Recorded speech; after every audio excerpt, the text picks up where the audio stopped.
Hello everybody, my name is Joshua and I'd like to welcome you back to another episode of Coffee, Cats, and King, where we discuss books, both new and old. I'll share with you pictures of my cats, will make you wish they were your cats, and I'm drinking up coffee for me and everybody watching.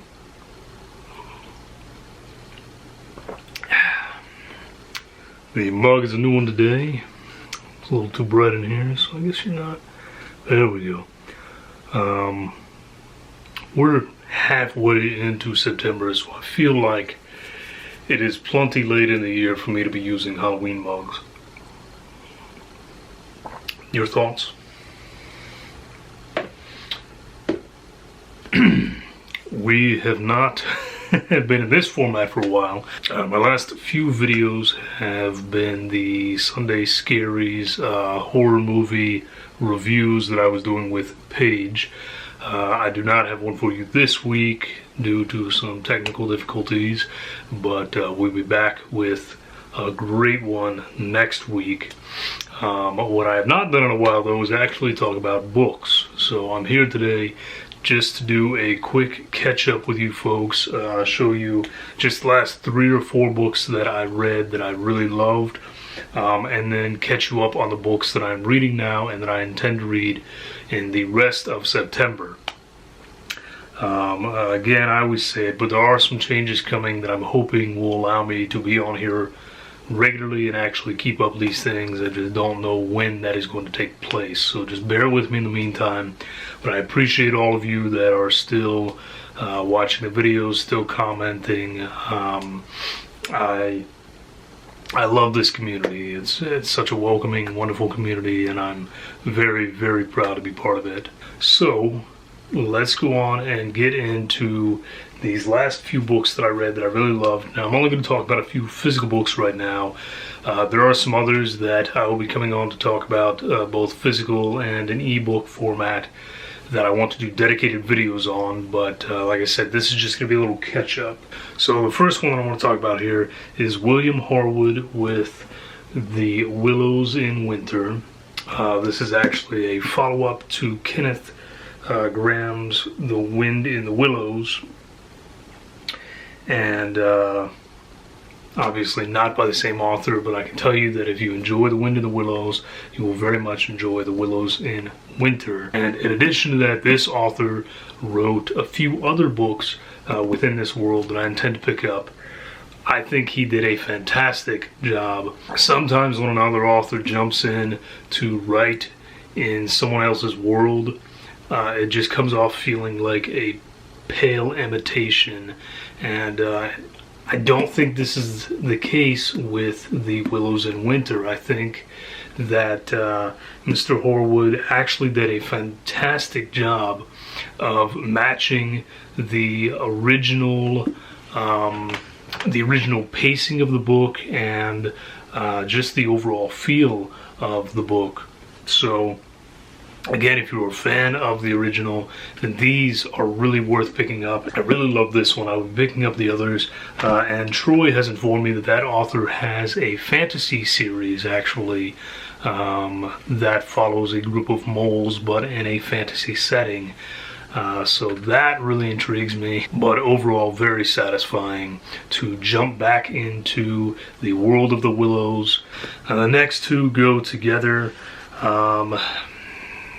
So a few months ago, I read a quick fantasy series from an author named John Morrissey, and it quickly became one of my all-time favorite fantasy series that I've ever read. I don't know why it worked so well for me, but it did. And unfortunately, he didn't write a ton, so I'm trying to space out his books as much as I can because I want to savor the little bit of writing that we got from the man as long as possible.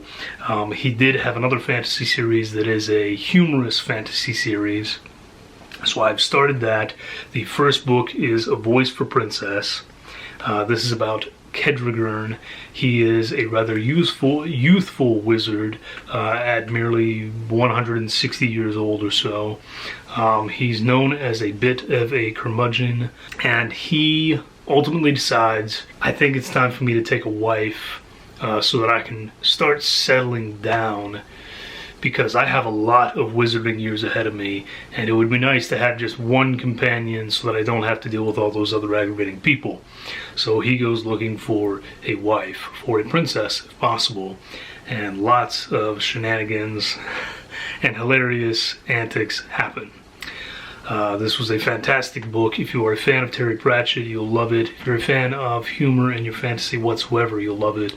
What I really appreciated is that I'm someone that humor in things like fantasy and horror and science fiction tends to just fall very flat for me.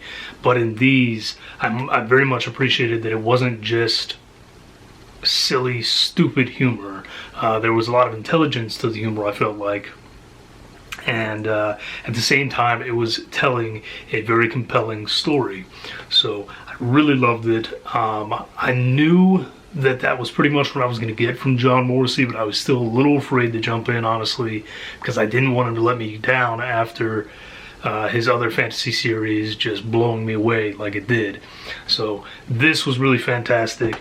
Despite saying that I wanted to stretch them out as long as possible, I ended up jumping into the second book right away, which is The Questing of Kedrigern, which follows right along from the end of our last story and was just as great.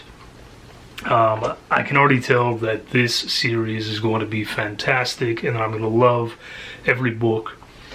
There are 3 other books, I believe. As it stands, though, these 2 are fantastic, and I'm very much looking forward to reading the other 3 in the series, and then probably going right back and reading his first fantasy series again. Okay, the only other book that I want to talk about that I finished recently is Daphne du Maurier's Don't Look Now, which is a short story collection from her. This includes, the story Don't Look Now, which became one of those classic horror movies that has a twist that people are still talking about now 50 years later. The story is somewhat different from the movie. The story itself is still an excellent one, but that said, out of the 5 stories in this book, every one of them is a knockout. There's just something about her writing that works. It is so easy to get into, and she just sweeps you right along into the story.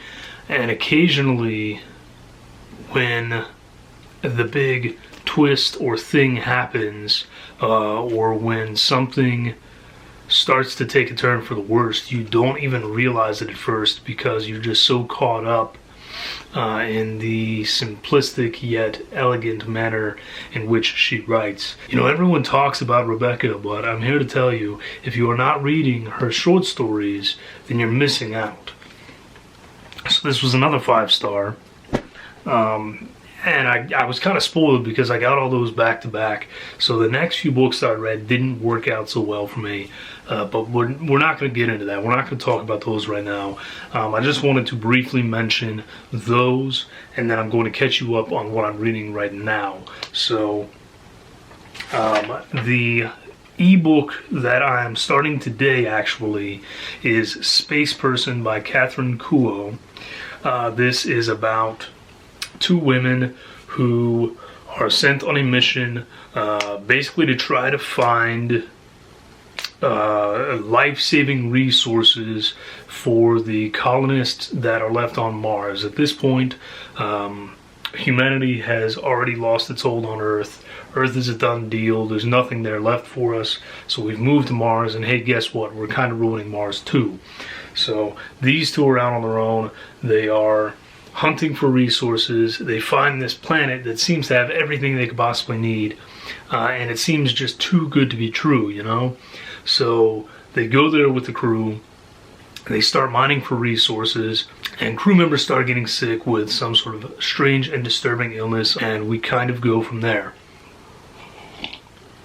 Now this is very short. I think it's only 80, 90 pages, something like that. So I intend to blow through this one pretty quickly. This is one that was sent to me by Timber Ghost Press. So I'll be doing a dedicated review on that and a few of their others as well. And then when I finish that one, I'm going to read No Dogs in Philly by Andy Futuro. And this one I'm going to read you the synopsis on because I think it sells the book better than I could. This is a cyberpunk horror noir, and it is book 1 out of 2 currently. I'm hoping it's just a duology so I can read them both back to back, but we'll see how the first one goes, I guess. The synopsis reads as follows. In a futuristic Philadelphia, someone is killing blue-eyed girls, and they are very good at it. The mysterious Gasparo have contracted tough-as-nails PI Saru Salon to find a very special girl who may be host to a wrathful alien entity known as the Blue God. Saru must outwit the hunters and find their prey before she becomes just another murder victim. Armed with implants, a brain-linked pistol, and a cattle prod, Saru must battle the servants of the Hungry God, the zombie-like Elzy, and the skin-stealing feasters in a desperate bid to save the special blue-eyed girl. If Saru fails, all of humankind may face extinction. I used to really enjoy cyberpunk. Haven't read any in a long time. I'm not a big noir fan, but I'm figuring that between the cyberpunk aspects and the horror aspects, that should be alright. So we'll see how that goes. Audio-wise, I just started John Scalzi's Kesu Preservation Society. This one, like Red Shirts, is narrated by Will Wheaton. My wife, for whatever reason, cannot stand Will Wheaton. I think that he is the perfect narrator for John Scalzi in particular. There's just something about the way that he brings these characters to life, because John Scalzi's characters tend to be these sort of nerdy, down on their luck guys, the everyday man who ends up in these crazy situations, and Will Wheaton seems to, I don't know if he has something in common with these guys or what, but he does a great job, I think, of characterizing them and bring to life what I think is a pretty accurate portrayal of these characters. So very much enjoying Kesu Preservation Society so far. It is again about a man that is very much down on his luck. The pandemic has happened, he has lost his job and is basically doing a version of DoorDash to make a living, despite the fact that he was about to get his PhD prior to that. And this particular gentleman offers him a job, says, hey look, you have to take it within the next 24 hours, but if you do, I'm going to offer you a huge sum of money. You will get to travel the world, and we basically try to preserve and take care of very large animals. He agrees, and soon finds out that the very large animals he is taking care of are in fact Kesu monsters such as Godzilla. So, kind of sells itself, right? When I finish with that one, I'm going to a non-fiction with Neil deGrasse Tyson's Cosmic Queries.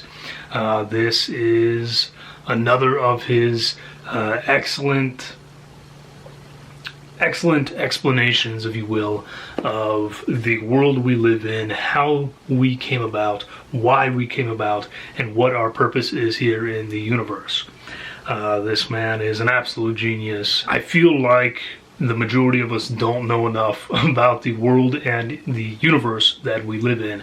So if anyone is going to be able to properly teach a layman such as myself, I think it'll be this man. So I'm really looking forward to getting into this as well. Now, I do have 3 physical books that I'm going to talk about here. One that I've just started, and then 2 more that I plan to get to, and then we're going to wrap this one up and go to the next one. So, the book that I'm starting now is a new release, just came out a couple weeks ago, and it was one that was one of my most highly anticipated releases. This is Vincent Torrado with We Came to Welcome You. And we're just going to appreciate this cover here for a minute. I'm going to try and do a little zoom in fact, because I want you guys to see the pie. How awesome is that? How awesome is that cover? This is about a newly married couple who have just moved into their very first home, and this place has a homeowners association. They're not there for 5 minutes before the people come along and are trying to convince them to join the homeowners association. There's some peculiarities right off the bat. It won't take more than 5 or 10 pages for you to realize that there's something really wrong with this homeowners association, with everybody involved, and with this neighborhood in general. I think the book pretty much sells itself between the cover and the fact that you're getting a homeowners association horror. Sadly, there are so many real-life horror stories about homeowners associations that I feel this is a necessary book. So I've been dying to get to this one. I'm finally going to get started on it today, and I will let you guys know how it goes. After that is one that came out, I think last year maybe, that I've had my eye on for a while. I ended up borrowing this from my local library, and this is Francesca Zappia with Grey Mist Fair. It says, "We have passed from the world of reason. This is the world of magic. I need you to know where you are. Do you?" So this is a YA fantasy / horror. The synopsis reads, 2 roads lead into a dark forest. They meet a grey mist fair, the village hidden in the trees, a place kept alive by the families who never leave. The villagers of Grey Mist Fair know that the woods are a dangerous and magical place, and they avoid stepping off the path at all costs. One cold day, Grey Mist Fair's young tailor, Hike, sets out on the road in search of the red berries she needs to dye her fabrics. But what she finds will lead her to the heart of the forest and the darkness that dwells there. Hike's mother, when she was alive, had warned her to stay on the road, for there are creatures in the woods that will steal you away and eat you up. But deep in the woods, you might find answers, too. So, this is one that, the cover caught my eye very much as a fairy tale-esque sort of feel to it, which I immediately love. And the fact that I get to read it now from my local library makes it so much better. The only other book I'm going to talk about is one that I will also be reading in the next week or two. This is actually the pick for the book club that my wife Paige and Katie over at Katie Reads, those two have a book club every month. They swap off a romance one month, a thriller the next. This time it's a thriller, and so this month we are all reading Serena Bowen with The FiveYear Lie. So The FiveYear Lie is basically about a woman named Ariel who gets a text message one day from her ex-lover that says, "Something's happened, I need to meet you right now." The problem here is that to her knowledge, this man died 5 years ago. So she goes to the spot where the text says to meet. No one shows up, and it pretty much leads her on this quest to figure out what is going on, whether she was lied to 5 years ago and he's actually alive, or if this is some sort of cover-up or a trap, or what the heck is happening. So I kind of like that the synopsis doesn't give us as the reader really indication of what's going to happen either. This should be interesting because, according to the back, Serena Bowen is a 24-time U.S. Today best-selling author, and she typically writes contemporary romance, but this is her first thriller. Yeah, I don't know. We'll see what happens. It's about 420 pages. I have found, being someone that does not read thriller or romance, that the books are very hit or miss for me, but But the conversations that we have in these live shows are always a lot of fun. So if you're interested in, in joining those two for their show as well, joining me in the comments, then pick up the FiveYear Lie. I think it's on Kindle Unlimited as well. And that's coming up in a few weeks. So that'll do it. This was a somewhat all over the place, as usual, sort of catch up. You now have an idea of what I've recently read as well as what I intend to read very soon. I'd love to hear from you below on what you have been reading, or if you have any suggestions for me on what I should be reading next. And we're going to go on and call it a day here. Like I said, I will be back next week with another Sunday Scaries with Paige here. I have a really special one picked out for this one, so I'm really excited for it, and I hope that some of you will be as well. And you should now start seeing more bookish content from me again, and a more regularly updated scheduling, I guess. So that's it. I'm going to go on and cut off before I continue to ramble. Thank you all for joining me. I hope you stay safe, have a great week or weekend, and most importantly, drink great coffee. Cheers.